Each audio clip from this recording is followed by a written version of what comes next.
We are certainly on alert in parts of the province because there are localized conditions that certainly do require very significant attention in terms of flooding. Mostly in the western part of the province, whether it's around the Souris River, the Qu'Appelle River, parts of the parklands, in and around the Arm of Kelsey, which is in the Pas area. There have been a number of factors that certainly require particular attention there, most notably the water content in the snow. But of course, this is all dependent on various factors, how the weather is, the speed of the melt. There are various other dimensions that will come in play over the next period of time. At the same time, there are many other areas of the province where we're looking at low to moderate flood risk. We are looking at the long-term weather forecasts. Again, we'll be scoping out what we see. I don't know if this is good news or bad news. I hate to say it, but we are getting weather forecasts indicating certainly March is going to continue to be cold. What it means, by the way, is we could be looking at a later thaw in parts of the province, and what we will be looking for is the potential for impacts of both thaw, but also frozen ground, frozen culverts, etc. So one of our key focuses will very much be on localized overland flooding. The long-term forecast says the precipitation is normal, and the temperature is below normal.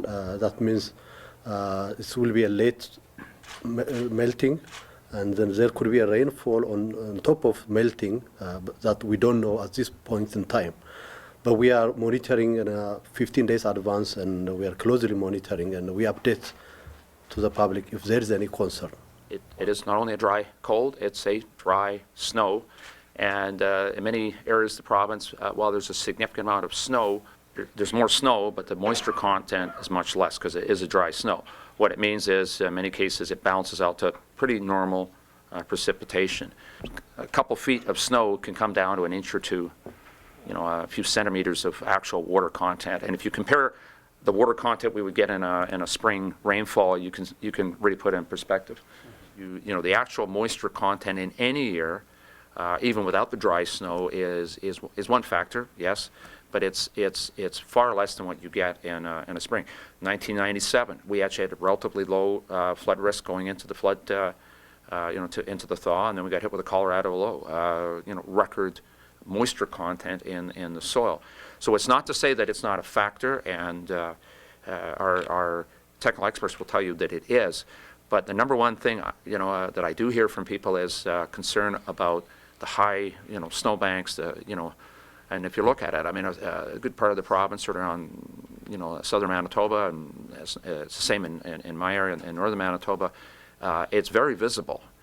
But when it comes to the flood outlook, what we look at is the actual moisture content, and as I said, it's higher amount of snow, it's got less percentage of moisture content than normal.